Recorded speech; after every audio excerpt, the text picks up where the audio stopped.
ધરમપુર મંદિર ખાતે સેવા આપી રહ્યા છે અને 45 દેશોનો જેટલો જેમણે પ્રવાસ કર્યો છે ધર્મના પ્રચાર અર્થે પ્રસાર અર્થે એ આપણી વચ્ચે રવજીભાઈ ઉપસ્થિત છે। એકવાર જોરદાર તાળીઓ પાડી તેમનું સન્માન કરીએ। જીતુભાઈને નમ્ર વિનંતી, જીતુભાઈ આવો, પુષ્પમાળા પહેરાવી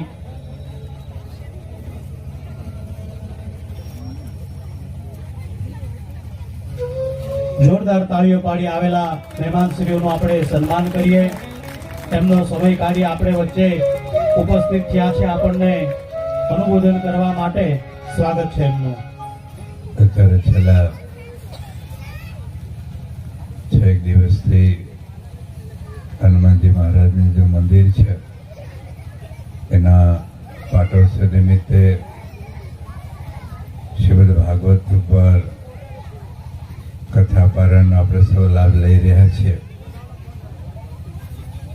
હું તો આજે અમદાવાદ હતો, પણ એના ભાઈનું આયોજન હતું કે સાથે તમે કથા કરવા આવજો। આપણે બધા જમવામાં જ રોકાઈ ગયા। હું ફેર અમદાવાદથી આવી ગયો, પણ તમે બાજુથી નહીં આવ્યા। બ્રહ્મ સ્વરૂપમ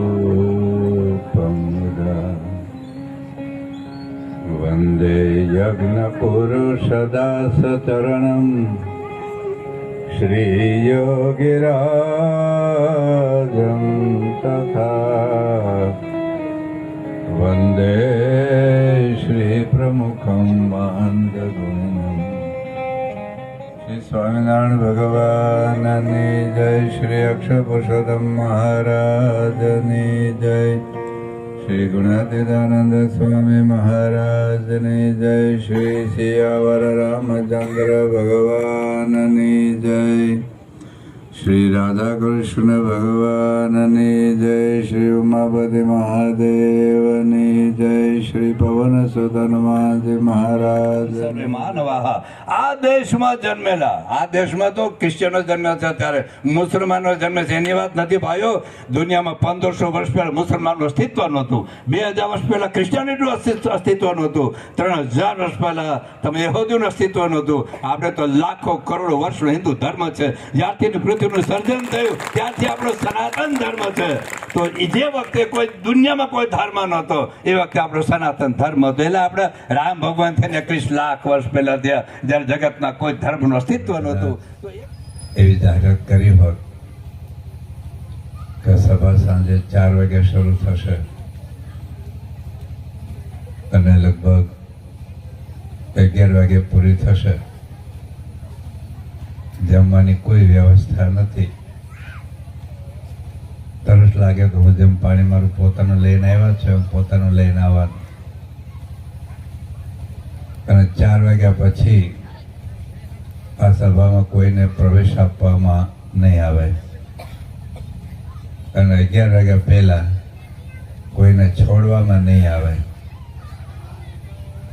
ફરી વખત સાંભળો, જાહેરાત એવી થઈ હોત કે 4 વાગે કથાની શરૂઆત થશે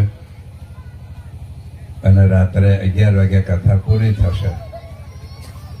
જમવાની કે પાણીની કોઈ વ્યવસ્થા નથી। 4 વાગ્યા પછી કોઈને પ્રવેશ આપવામાં નહીં આવે અને 11 વાગ્યા પહેલા કોઈને અહીંથી ઘેર જવા દેવામાં નહીં આવે। તો કેટલી સંખ્યા આવત? પણ એ જાહેરાતમાં જો એક વાક્ય ઉમેરવામાં આવ્યું હોત કે જે કોઈ વ્યક્તિ અહીં આવે દરેક વ્યક્તિને 1 મિનિટના 1000 રૂપિયા આપવામાં આવશે।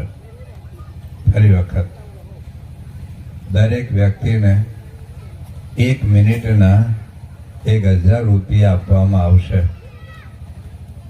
તો આપણે ભલે ઓછું ભણેલા હોઈએ પણ ગણતરી તો આવડે જ। એક વ્યક્તિના કલાકના 60,000 રૂપિયા થયા અને સાંજના 4 થી રાતના 11 એટલે 7 કલાક થયા। એટલે એક વ્યક્તિના 4,20,000 રૂપિયા થયા। અને જો ઘરમાંથી 5 જણ આવે તો 21 લાખ રૂપિયા થયા। હવે આવી કથાનો લાભ છોડાય? આજે તાજું જન્મેલું બાળકે લેતા આવે, કારણ કે ઉંમરની જાહેરાત થઈ નથી. અને જે દાદા કે દાદી મરવા પડે ને ખાટલો અહીં લઈ આવે કે મરતા મરતા કમાતા જાવ. જીવનની અંદર પૈસો મહત્વનો છે. Money something but not everything. જીવનમાં વધુ પૈસો આવે તો વધુ સારો બંગલો બને, વધુ સારી ગાડી આવે, વધુ મોંઘો મોબાઈલ આવે, પણ વધુ સુખ ન આવે. હમણાં સુરતની અંદર એક ભાઈ આત્મહત્યા કરી. એની પાસે 1500 કરોડ રૂપિયા હતા. 1500 કરોડ. 5 દિવસ પછી એના દીકરીના લગ્ન હતા અને ગોળી મારીને આત્મહત્યા કરી. અને જેટલા બધા બેઠા છો બધાનું બધું વેચી નાખો ને તો 1500 કરોડ નો થાય. હમણાં 10 દિવસ પહેલા બેંગ્લોરની અંદર એક ભાઈ ચંદ્રકાંત રોય, એની પાસે 9000 કરોડ રૂપિયા, 9000 કરોડ અને 200 તો ગાડીઓ. અને જે ગાડી ગમે લઈ લેવાની, 25 લાખની, 50 લાખની, 90 લાખની, કરોડની, 2 કરોડની, 200 ગાડીઓનું મ્યુઝિયમ ઘેર. 36 વર્ષની ઉંમરે અને પોતે પોતાનું પ્રાઇવેટ જેટ પ્લેન લીધેલું. હવે જેની પાસે 9000 કરોડ રૂપિયા હોય, 200 તો ગાડીઓ હોય, પોતાનું પ્રાઇવેટ જેટ પ્લેન હોય, સુખી કહેવાય કે નહીં? પણ એને હમણાં 10-12 દિવસ આત્મહત્યા કરી. દુનિયામાં રોજના 3000 માણસ આત્મહત્યા કરે છે. રોજના 3000 માણસ. અને આશ્ચર્ય વાત એ છે કોઈ ભિખારી આત્મહત્યા કરતો નથી. કોઈ ફૂટપાથ ઉપર રહેનારો પંખે ટીંગાતો જ નથી, કારણ કે બિચારા પર પંખો જ ન હોય તો ટીંગાય ક્યાં? હમણાં મહારાષ્ટ્રની અંદર એક ડોક્ટર શ્રી જોળસંગકર, જે પોતે ન્યુરોસર્જન ડોક્ટર, એનો દીકરો ન્યુરોસર્જન, દીકરાની વહુ ન્યુરોસર્જન, ઘરમાં 3 ન્યુરોસર્જન. ગુજરાતના એક પણ ડોક્ટર પાસે પોતાનું પ્રાઇવેટ હેલિકોપ્ટર નથી, પ્રાઇવેટ પ્લેન નથી. આ ડોક્ટર પાસે પોતાનું પ્રાઇવેટ હેલિકોપ્ટર, પ્રાઇવેટ પ્લેન, આટલી પ્રોપર્ટી હોવા છતાં એને આત્મહત્યા કરી. જીવનમાં આ બધી કથા વાર્તા સાંભળવાની શા માટે જરૂર પડે છે? રોજ નથી જરૂર પડતી. રેલવેના 2 ડબ્બા વચ્ચે બફર હોય છે, ઠેલી ટીંગાડવા માટે નથી હોતો. પણ જ્યારે રેલવેને બ્રેક મારે ત્યારે બ્રેકનો આંચકો આપણને ન લાગે એટલે બફર હોય છે. એમ જીવનમાં જ્યાં જ્યાં કોઈ જગ્યાએ ભાગવતની કથા થતી હોય, કોઈ જગ્યાએ રામાયણની કથા થતી હોય, કોઈ જગ્યાએ ગીતા ઉપનિષદો, શિવ પુરાણની કથા થતી હોય, એ કથા દ્વારા એ આપણા જીવનનું રહસ્ય, જીવનનું મર્મ, શા માટે ભગવાને મનુષ્ય જન્મ આપ્યો છે આપણને, આ જીવનમાં આપણે શું કરવાનું છે, એ આપણને શીખવાડે છે. અહીંયા કૂતરો આવ્યો હોય અને 50,000 રૂપિયાનો મોબાઈલ ફેંકવું તો કૂતરો તો ભાગી જાય. આ મોબાઈલથી એક કામ થયું. કયું કામ થયું? કૂતરો ભાગી ગયો. પણ જેને મોબાઈલ બનાવ્યો, જેને મોબાઈલની ડિઝાઇન કરી છે, એ કૂતરાને તગેડવા માટે મોબાઈલ નથી બનાવ્યો. હા, એક કામ થયું કે કૂતરો ભાગી ગયો.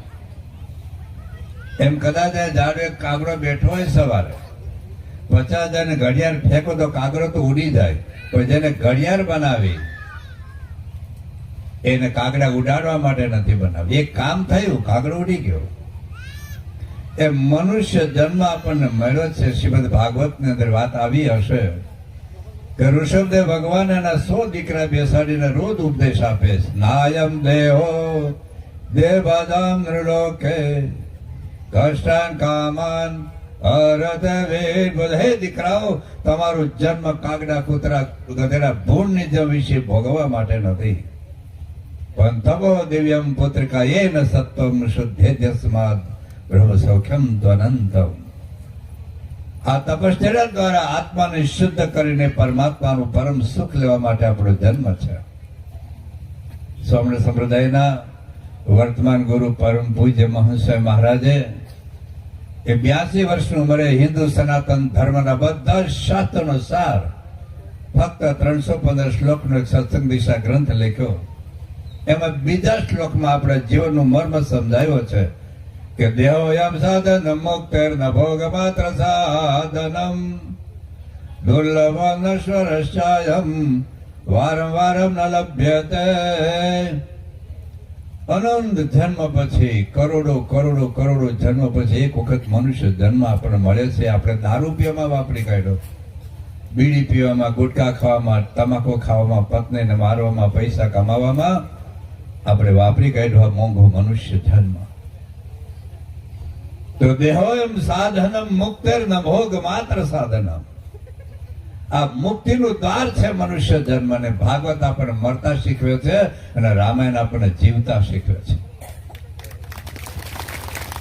ભાગવત આપણને મરતા શીખવે છે કારણ કે પરીક્ષિતને મોતની બીક લાગી અને એક વિચાર આવ્યો કે 7 દિવસમાં મારા આત્માનું કલ્યાણ કરી લેવું છે. અને સુખદેવજીને સામે બેસાડીને એને 7 દિવસની કથાનો સાર એટલો જ હતો કે તું મરી જઈશ એવું જે માને છે તારી મૂર્ખામી છે.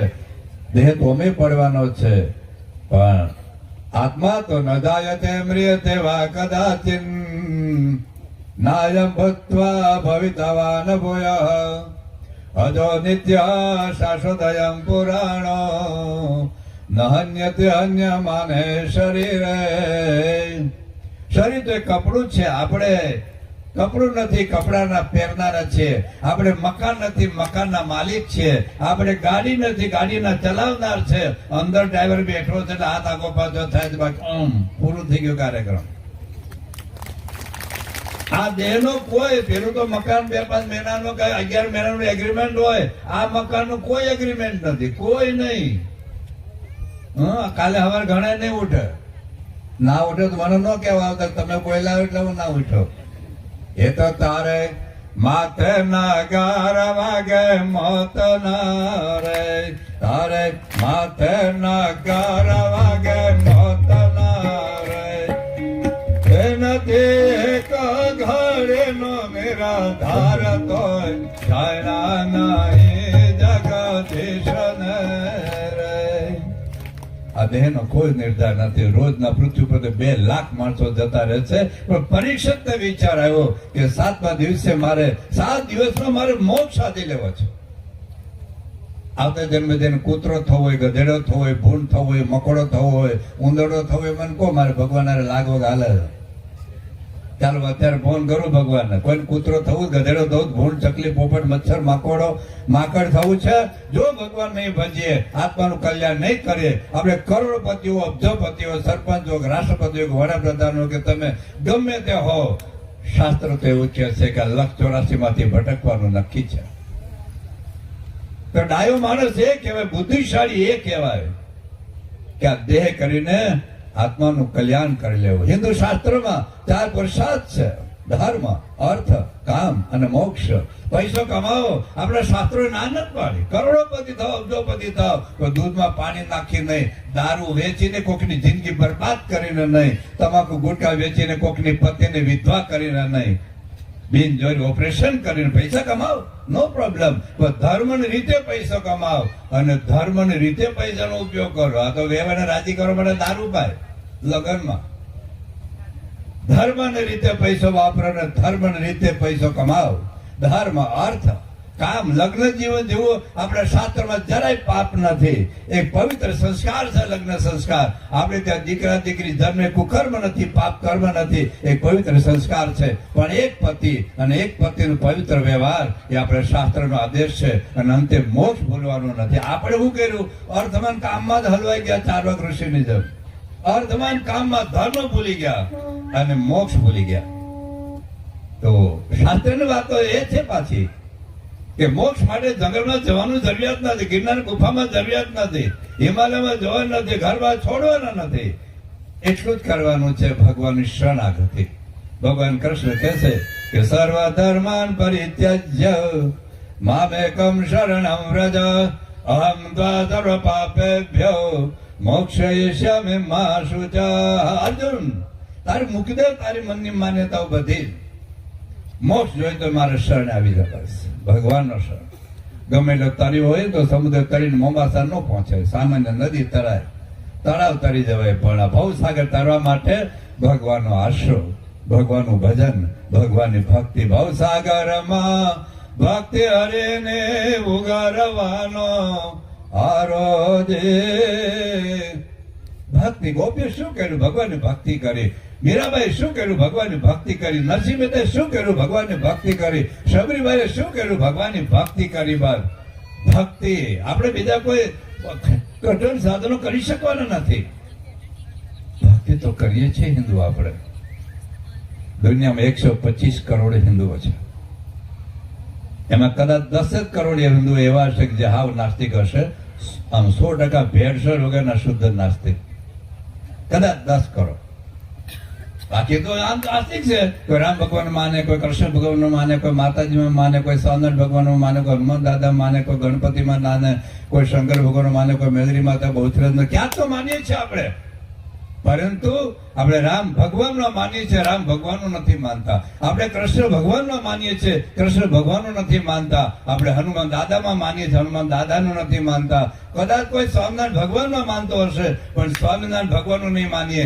કદાચ આપણે ખોડિયાર માતાને માનીએ, પણ ખોડિયાર માતાનું નથી માનતા. એનું જ કારણ છે આપણી અધોગતિ. કરોડો હિન્દુ કોઈક ને કોઈક દેવી દેવતા માને છે. એક પણ માતાજી કરીને દારૂ પીવાની, બીડી પીવાની, ગુટકા ખાવાની, તમાકુ ખાવાની, ઈંડા આપણે ચિકન ખાવાની, કુકડા બકડા કાપીને ખાવાની કોઈ માતાજી છૂટ આપી મને માતાજીનું નામ આપો. મારી પાસે બધી જ માતાજીનો મોબાઈલ નંબર છે. કોઈ લેવા ન આવતા છે ખરો. તમારે હાજરીમાં પૂછી દો, ખોડિયાર માતાને પૂછી દો, હે ખોડિયાર માં, તમે તમારા શિષ્યને દારૂ પીવાનું, બીડી પીવાનું, ગુટકા ખાવાની છૂટ આપી છે? રામ ભગવાન મોબાઈલ નંબર છે, હનુમાનના 2 પર્સનલ મોબાઈલ છે, લેવા ન આવતા. શાના હિન્દુ છે આપણે ભાઈઓ? કઈ સંસ્કૃતિના સંતાનો છે આપણે? અરે દુનિયાને આપણે શીખવાનું હતું. આપણા ઋષિમુનિએ એક વાત કરી હતી કે એત દેશ પ્રસૂતસ્ય સકાશાદ કરે જન્મનઃ સ્વમ સ્વમ ચરિત્રમ શિક્ષરન પૃથ્વ્યામ સર્વે માનવાહ. આ દેશમાં જન્મેલા, આ દેશમાં તો ક્રિશ્ચિયનો જન્મે છે, ત્યારે મુસલમાનો જન્મે છે. એની વાત નથી ભાઈઓ. દુનિયામાં 1500 વર્ષ પહેલા મુસલમાનનું અસ્તિત્વ નહોતું. 2000 વર્ષ પહેલા ક્રિશ્ચિયાનિટીનું અસ્તિત્વ નહોતું. 3000 વર્ષ પહેલા તમે યહૂદીનું અસ્તિત્વ નહોતું. આપણે તો લાખો કરોડો વર્ષનો હિન્દુ ધર્મ છે. જ્યારથી પૃથ્વીનું સર્જન થયું ત્યારથી આપણો સનાતન ધર્મ છે. તો જે વખતે કોઈ દુનિયામાં કોઈ ધર્મ નહોતો, એ વખતે આપણો સનાતન ધર્મ હતો. એટલે આપણે રામ ભગવાન થઈને 21 લાખ વર્ષ પહેલા થયા, જ્યારે જગતના કોઈ ધર્મનું અસ્તિત્વ નહોતું. તો એ કહેવાનું એ છે કે હિન્દુ કુળમાં જન્મેલા દીકરા દીકરીઓ પાછી આખી પૃથ્વીના લોકો પોતાના જીવન કેવી રીતે જીવવું આપણે શીખવાડવું છે હિન્દુઓ. આપણે અને આપણે શું શીખી લીધા? તમે જર્મન હોય, કોઈ ફ્રેન્ચ, મારી પાસે ટાઈમ નથી, બાકી જર્મનના લોકો ઈચ્છા રાખે છે કે હિન્દુ અમને કઈ શીખવાડે. ફ્રેન્ચ દેશના લોકો માને છે કે હિન્દુ અમને શીખવે. અને આપણે શું શીખાય? આપણે એ સંસ્કૃતિના સંતાનો છે હિન્દુઓ, જે દેશમાં આપણી નાનીમાં આપણી દાદીમાં કીડિયારા પૂરવા જતી હતી. કીડી ભૂખી ન મરેની ચિંતા આપણા નાનીમાં આપણે દાદીમાં કરતા હિન્દુઓ. આપણે એક રોટલી ગાય ને કૂતરા માટે બનાવીને પછી આપણે બીજી રોટલી ખાતા હતા હિન્દુઓ. આપણે પક્ષીઓ તરસ્યા હેરાન ન થાય, પાણીના કુંડા બનાવીને આપણે ઝાડે ટેકાડતા હતા હિન્દુઓ. અરે આપણે ગણપતિ દાદાની સાથે ઉંદરને આરતી ઉતારનારા હિન્દુઓ. આપણે શંકર ભગવાનની સાથે જેની સાપ ભોઠાને કાચબાની આરતી ઉતારનારા હિન્દુઓ આપણે. એટલે આપણે ખોડિયાર માતાની સાથે મગરની આરતી ઉતારતા હિન્દુઓ. આપણે કુકડા ને બકરા કાપીને ખાઈ કેવી રીતે શકીએ? બધા ભગવાનમાં માનસ પાસે અમે માતાજી માની ન માનતા. ખાલી આદિવાસી લોકો યાદ રાખજો, ભારતમાં હજારો લાખો કરોડો હિન્દુ. અરે પટેલો, બ્રાહ્મણો, વાણિયા, લુહાણા, કોઈ જ્ઞાતિ જાતિની વાત જવા દો. એલા અહિંસા પર્વ ધર્મ આપણા દીકરાને કાપીને કટકા કરીને ભૈજા બનાવીને ખાઈને આપણને ગમે? તો યાદ રાખજો બાળકો, એ કુકડાને મા બેન દીકરા દીકરી હોય છે. યાદ રાખજો, એ બકરાને મા બેન દીકરા દીકરી હોય છે. આટલી જીબડી છે, યાદ રાખજો માતાઓ અને ભાઈઓ, આટલી જીબડી છે. ગળા નીચે ઉતર્યા પછી તમે બાજરાનો રોટલો ખાધો કે ચિકન ખાધો કોઈ તફાવત નથી. યાદ રાખજો, એ પાપ ઢાંક્યું નહીં રહે છાનું કરો કે ચોકમાં, અંતે પોકારે ઉઠશા લોક કે પરલોકમાં. ઘણા હિન્દુ શું કે છે, આમને પાપ પુણ્યમાં નથી માનતા, સ્વર્ગ નરક કોને જોયું? તારા દાદાએ ફોન કર. એટલે તું નથી માનતો. દારૂ પીવાથી પાપ લાગે નથી માનતો. આપણે શાસ્ત્રમાં દારૂ પીવે પાપ છે, માંસ ખાવે પાપ છે ભાઈઓ. હું નથી માનતો. આ ઇલેક્ટ્રિક કરંટ અડવાથી શોક લાગે હું નથી માનતો. તો વાયર બેટા ઘરે ટીંગાર. તું નથી માનતો ને? અગ્નિ અડવાથી દાજી દઉં નથી માનતો, હાથમાં પકડ જીવતો કોણ સોયેલા. આપણા માનવા ન માનવાના આધારે જગતના સિદ્ધાંતો નથી બદલાઈ જતા, નથી બદલાઈ જતા. આપણે તો અહિંસા ધર્મ યાદ રાખજો. જયારે જયારે તમને કુકડા કે બકરાનું માત ખાવને, હવે લગ્નમાં માત ખાને, ખાલી યાદ રાખજો. આદિવાસી હું તો દુનિયાના 45 દેશમાં છે. હિન્દુઓને રોવરાવ્યા તમે. શું કરીએ છીએ આપણે હિન્દુ? આપણી મા બેન દીકરા દીકરીને કાપીને કટકા કરીને ભજીયા બનાવીને શાક બનાવીને ખાય તો આપણને ગમે? તો જેને આપણે જિંદગી નો આપી શકીએ, જેને આપણે શ્વાસ નો આપી શકીએ, એને શ્વાસ બંધ કરવાનો આપણને કોઈ અધિકાર નથી. અને આ આપણો ધર્મ નથી ભાઈ. અને કોઈ ભગવાન રાજી નહીં થવાના, કોઈ રાજી નહીં થાય. યાદ રાખજો. એક બીજી વાત કરી દો. બાળકો, તમને એક પ્રશ્ન પૂછું છું. બધા બોલવાનું જોરદાર, જોરથી બોલો. મોટા તો ગભરાય, તમે નહીં ગભરાવ. તારો ભારત દેશનો દુશ્મન કયો દેશ છે? કયો દેશ છે? જોરથી બોલો, જોરથી બોલો. એટલે ગભરાવશો શું? જોરથી બોલો, જોરથી બોલો. બહેનો ભાઈઓ બધા જ બોલે. ચાલો, ભારત દેશનો દુશ્મન કયો દેશ છે? જોરથી બોલો, જોરથી બોલો. અરે વાહ, સરસ. પાકિસ્તાન આપણા દેશનો દુશ્મન છે. કારણ કે ભારત સાથે પાકિસ્તાને 4 યુદ્ધ કર્યા છે. 1947, 65, 71 અને છેલ્લે 98. હમણાં થોડુંક ઓપરેશન સિંદૂર થયું. મેં બધો આંકડો વાંચ્યો હતો. બધો વધુમાં વધુ અમેરિકાના પાકિસ્તાનના આર્મીએ આપણે 11,000 આપણા સૈનિકોને માર્યા છે. આટલા 78 વર્ષના ગાળામાં. બહુ તો 25,000. ચાલો, સરકારી આંકડો 11,000 નો છે, આપણે 25,000 ગણીએ. 50,000 આપણા આતંકવાદને લીધે આપણા ભારત દેશના નાગરિકો મરાયા. તો 50 ને 25 એટલે 75 જાવ. ચાલો, વધુમાં વધુ 1 લાખ, વધુમાં વધુ 1.5 લાખ, વધુમાં 2 લાખ. 2 લાખ બાળકો કોને માર્યા? પાકિસ્તાને. કોને માર્યા? જોરથી બોલો, જોરથી બોલો. પાકિસ્તાન કેટલા માણસો માર્યા? 2 લાખ. બોલો, 2 લાખ કોને માર્યા? પાકિસ્તાન કેટલા માર્યા? 2 લાખ કોને માર્યા? એટલે બધા બોલો ને, હું પાકિસ્તાન નહીં કહી દઉં. એટલે હું કેમ ગભરાવું છું? ચાલો, પાકિસ્તાન કેટલા માણસો માર્યા? 2 લાખ કોને માર્યા? પાકિસ્તાન કેટલા માર્યા? 2 લાખ કોને માર્યા?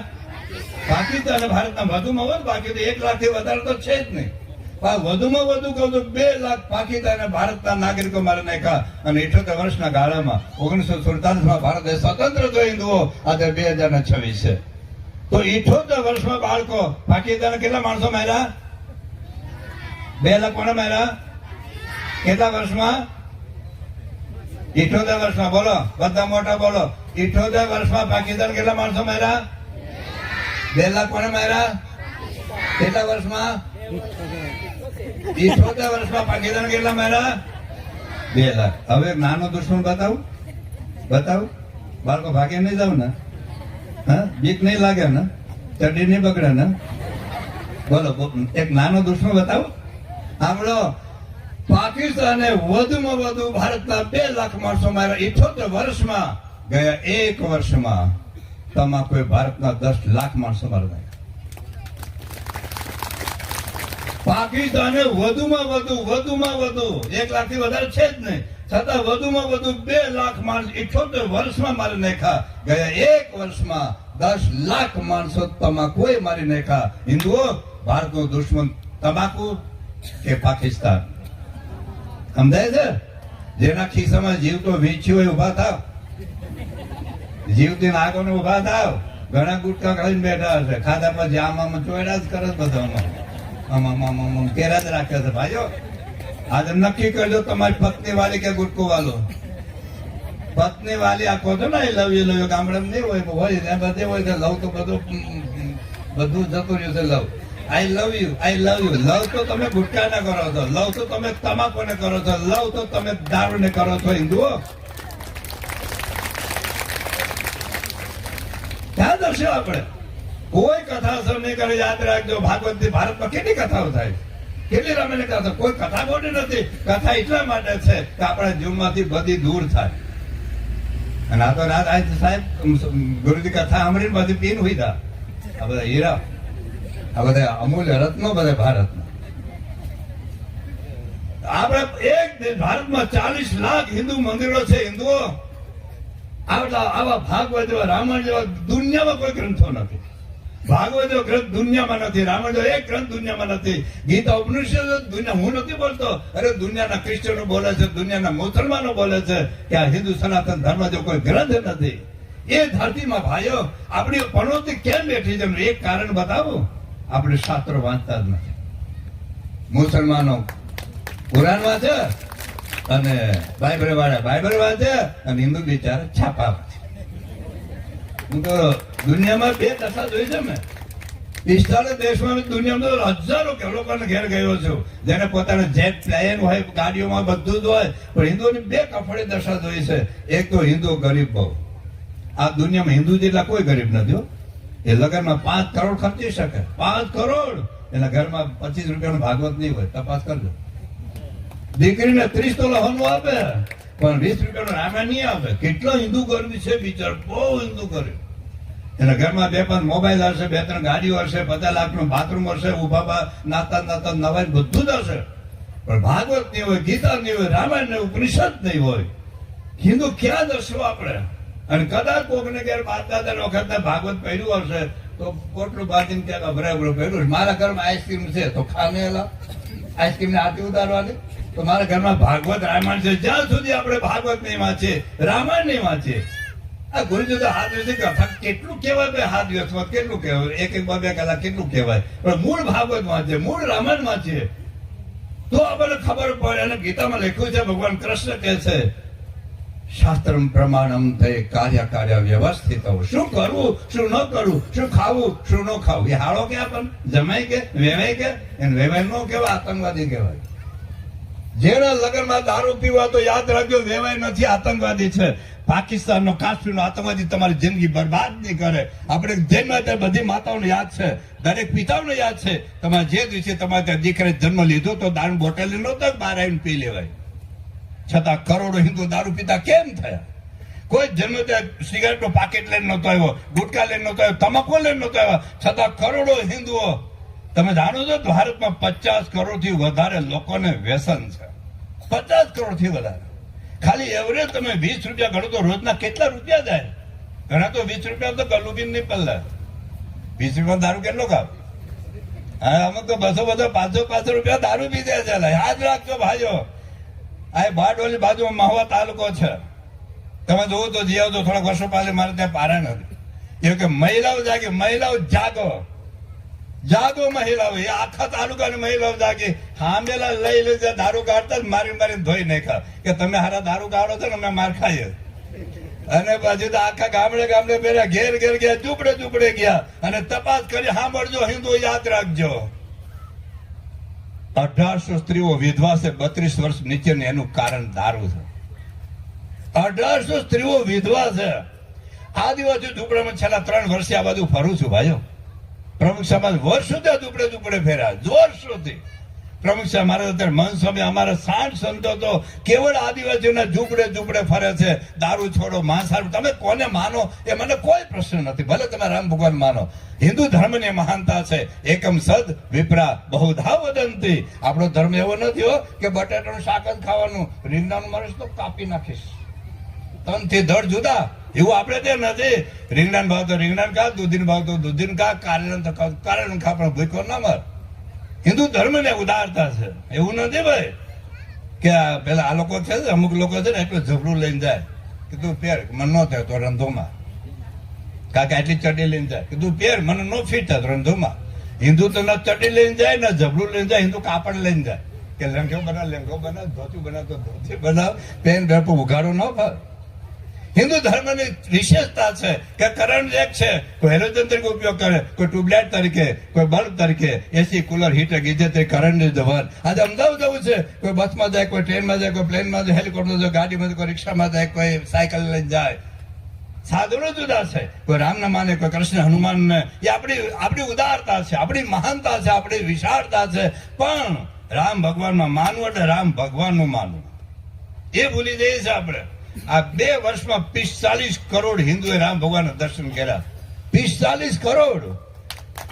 આ હિન્દુ ધર્મની મહાનતા છે. પણ એ બહાર આવીને પૂછો, દારૂ, બીડી, ગુટકા, તમાકુ, માંસ, મટી, આપણે ચિકન કેટલા ખાય છે, પત્નીને કેટલા મારે છે. આ દેશની સન્નારી. એટલે યાદ રાખજો હિન્દુઓ, કયો દેશની સંસ્કૃતિના સંતાનો છે જ્યાં રામ ભગવાન નામ બોલે ને પેલા સીતાજીનું નામ બોલાય, જ્યાં કૃષ્ણ ભગવાન નામ બોલે ને પેલા રાધિકાનું નામ બોલાય, જ્યાં નારાયણ ભગવાનનું નામ બોલે ને પેલા લક્ષ્મીજીનું નામ બોલાય, જ્યાં શંકર ભગવાન નામ બોલે ને પેલા ગૌરીનું નામ બોલાય. એ દેશમાં આપણે પતિઓને ઢોર મારીએ છીએ. એકાદ વખત હાથો અજમાવી લીધો હશે, મારે આંગળ વચ્ચે નથી કરાવી. યાદ રાખજો ભાઈઓ, જ્યાં મારીનું સન્માન નથી, જ્યાં દારીનું અપમાન છે, આપણા શાસ્ત્રોમાં તો લખ્યું છે કે યત્ર નાર્યઃ પૂજ્યન્તે તત્ર દેવારમંતે. ભાઈઓ, જ્યાં મારીનું સન્માન છે, વિચારો શાના માટે મારે દારૂ ઢીચી નાવાનો, મારવાનો છે. 1800 સ્ત્રીઓ વિધવાની જિંદગીની બરબાદીની શું? એટલે ભાઈઓ તો જાગો, આજે બહેનો બધા જાગે, ભાઈઓ બધા જાગો, તિલાંજલિ આપવા દે. અહીંયા હનુમાન દાદાનું મંદિર છે. હનુમાન દાદા ગુટકા ખાતા હતા. અમારા સારંગપુરમાં હનુમાન દાદાનું મંદિર છે. આજુબાજુ બહુ બધા લોકો આવે. તો એક શનિવારે ભાઈને મેં પૂછ્યું કે તું મારા દાદા બહુ દર શનિવાર બોટાદથી ચાલતો જાઉં. ચાલતો આવ? હા. ચોમાસું ઉનાળો ગમે તે. પછી મેં કીધું હનુમાન ચાલીસ? હા. કે નવરું મન નખો જ વાળે તો હનુમાન ચાલીસ પાઠ કરતો જાવું તો મને મોઢા થઈ ગઈ. સારું કહેવાય, પિક્ચરના ગાયનોના જમાનામાં હનુમાન ચાલીસ મોઢે એટલે બહુ કહેવાય. પછી મેં પૂછ્યું ગુટકા ખાય છે કે ખાતો જાવું? સવારે તો પેલી ચા બનાવી દે ને એટલે ગુટકો ખાતો જાવ.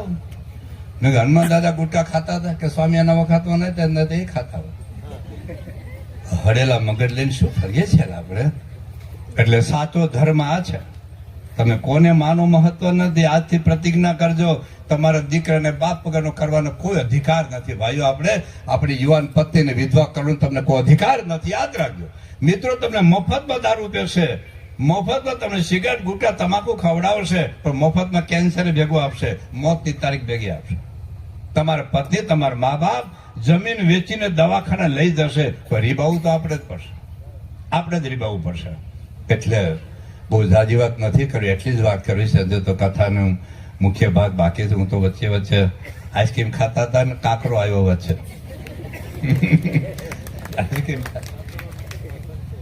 એટલે પણ એક વાત મારે છેલ્લે કરવી છે આપણને. જે મા બાપની ઈચ્છા હોય, સાંભળજો બધા, જે મા બાપની ઈચ્છા હોય મારો દીકરો દીકરી જેલમાં જાય, આંગળી ઊંચી કરો. મારી ઓળખાણ બહુ છે, 11 વાગ્યા પહેલા બધા મોકલી આપો.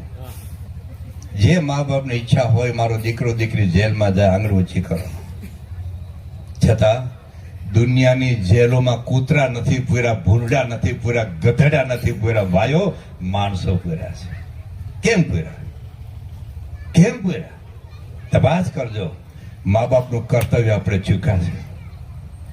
ભાગવતમાં ગુરુજીએ વાત કરી હશે, ઋષભદેવ ભગવાન દીકરાઓને કહે છે પિતા ન સત્યા જનની ન સાત્યા. એ પિતા નથી, માં નથી. યાદ રાખજો. અરે કૂતરા ગલુડિયાને ધવરાઈને મોટા કરે છે. આપણે ખાલી ધવરાઈને પાળી પોષી મોટા કરવાના ગુંડાવા દેશમાં ઉત્પન્ન કરવાના હોય તો મા બધું કે વી આર ટોટલી ફેલ. જનની જણ તો ભક્ત જણ જય કા દાતા ને કા સુર, નહીં તો રેજે વાંજણી મત ગુમાવીશું નૂર. તમારે પેટે જન્મેલો એક દીકરો દુનિયામાં અમેરિકા જાય, છત્રપતિ જાય કે મંગળ ઉપર જાય, દારૂ પીતો ન થાય, બીડી પીતો ન થાય, ગુટખા ખાતા ન થાય, તમાકુ ખાતા ન થાય, એ કોઈનું ખૂન ન કરે, દુરાચાર ન કરે, કોકની છોકરી કોકના છોકરાને ભાગીને લઈ ન જાય. હમણાં આજે જે ઘટના બની છે આવ્યું છે જાપામાં, યુપીમાં 21 વર્ષના છોકરાએ બાપની હત્યા કરી, ગળું કાપી નાખ્યું, હાથ કાપી નાખ્યા, ડ્રમમાં ભરી દીધા. ભાઈ વાત શું ચાલે છે ભાઈઓ? આજે તો દીકરાનું સર્જન ભગવાને તમને એક આરસનો પથ્થર આપ્યો છે. હિન્દુઓ આરસના પથ્થરમાંથી તમારે રામ ભગવાનની મૂર્તિ બનાવી કે રાવણનું સ્ટેચ્યુ, ઈચ્છાની જવાબદારી તમારી છે. ભગવાન આપેલા આરસના પથ્થરમાંથી તમારે કૃષ્ણ ભગવાનની મૂર્તિ બનાવી કે કંસનું સ્ટેચ્યુ, ઈચ્છાની જવાબદારી તમારી છે.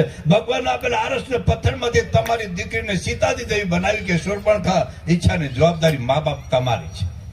जागो हिंदुओं, उठ जागो मुसाफिर, भोर भय बरेन कहा जो सोवत है, जो सोवत है सो खोवत है, जो जागत है सो पाव. जागो हिंदुओ.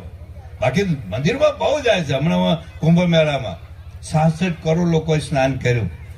આ દુનિયાનો એક માત્ર ધર્મ છે આપણો, એક જગ્યાએ 66 કરોડ હિન્દુઓ.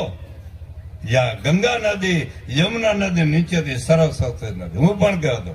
નાયા પછી હું નાતો હતો, બાજુમાં કાઠિયાવાડી ભાઈ નાતો હતો, તો નાયા પછી બીડી હળગાવી. મેં કે કેમ? કે ઠંડી લાગે. તું આખું હાલી નહીં આવ્યો. તો બસ આપણે કથા આપણે સાંભળીએ પણ એટલું યાદ રાખીએ કે આ બધું કારણ શું છે. તુલસીદાસે જવાબ આપ્યો છે, બેનું સત્સંગ વિવેક ન હોય. જ્યાં સુધી આપણે સત્સંગ નહીં કરે, આવી સારી કથાઓ નહીં સાંભળીએ, પ્રવચનો નહીં સાંભળીએ. આજે તો પ્રવચન કેવું છે, ખાલી એક બસ એક રિવાજ છે, આવ્યા એમ. તમે આજે ખાધું, બધા ખાધું ખાધું, આ રસોઈ ન બગડે એટલે ખાધું, ભૂખ લાગી હતી એટલે ખાધું. ખાધું ઘેરે તમે ખાઓ છો ને તો તમારી પત્નીને ખોટું ન લાગે એટલે ખાવ છો કે ભૂખ લાગે છે એટલે ખાઈએ? તો કથા કોઈને દેખાડવા માટે નથી આવે ભાઈ, આપણા જીવનો ખોરાક છે, આત્માનો ખોરાક છે. સ્વામિનારાયણ ભગવાને 3000 પરમહંસો બનાવીને ગામડે ગામડે ઝૂંપડે મોકલેલા. એ વખતે 20 લાખ લોકોને સદાચાર માર્ગે વાળ્યા હતા. આજે પ્રમુખ સાહેબ મહારાજ, મહંત સાહેબ મહારાજના 1400 જેટલા સંતો વિશ્વભરમાં આજે વિચરી રહ્યા છે. 1800 જેટલા મંદિરો બાંધીને, મંદિર તો બીજે કોઈ મંદિર ખોટું નથી, એક 10 અબજ રૂપિયાની હોસ્પિટલ હોય પણ કોઈ ડોક્ટર ના હોય તો, 10 અબજ રૂપિયાની હોસ્પિટલ હોય કોઈ ડોક્ટર ના હોય તો, મંદિર તો હજારો લાખોની સંખ્યામાં છે પણ સંત નથી. તો કબીરે કહ્યું હતું કે સંત ન હો તો સંસાર મેં તો જલી જાત બ્રહ્માંડ. સંત ન હો તો સંસાર મેં. ભારતમાં સંતો તો બહુ છે પણ આપણે સમાગમ નથી કરતા. તો આપણે આવા સાચા સંતો સમાગમ કરી ભાગવતના મર્મો, ભાગવતનું રહસ્ય આપણે સમજીએ. છેલ્લો જન્મ જો પરીક્ષિત 7 દિવસમાં જો મોક્ષની સાધના કરી શકતા હોય તો બાકીના કોઈ દિવસે આપણું મૃત્યુ નિશ્ચિત છે.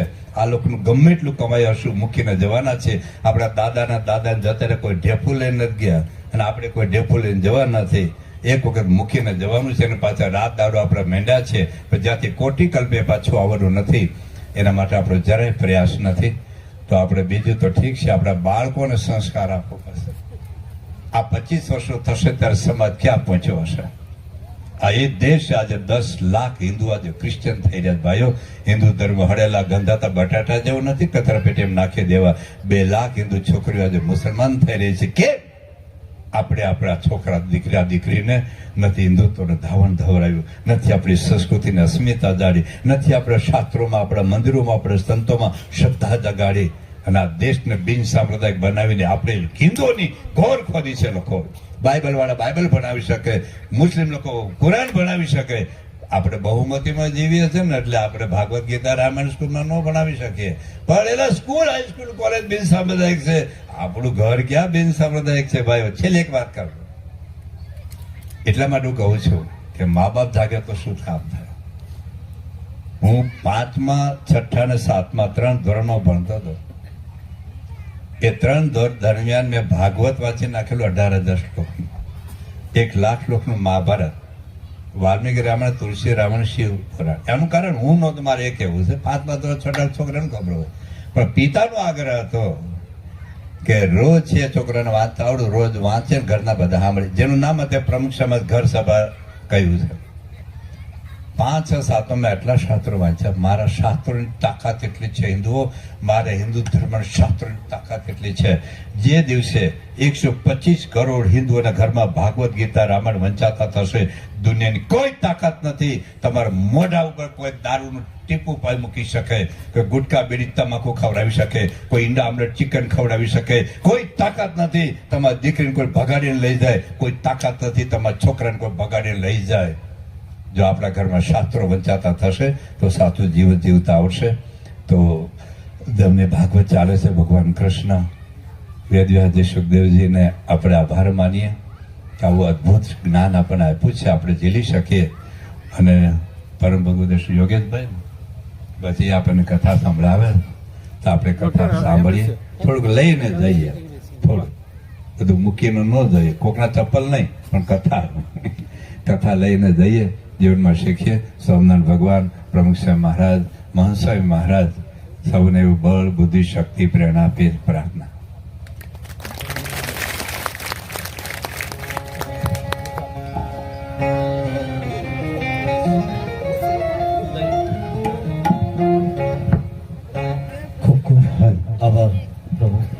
એકવાર જોરદાર તાળીઓ પાડી રવજીભાઈ વૈષ્ણવનું સન્માન વધારીએ. ભગવાન સ્વામિનારાયણ બાપા 100 વર્ષના તમને કરે અને આવી વાણીથી લોકોનું કલ્યાણ કરતા રહ્યો.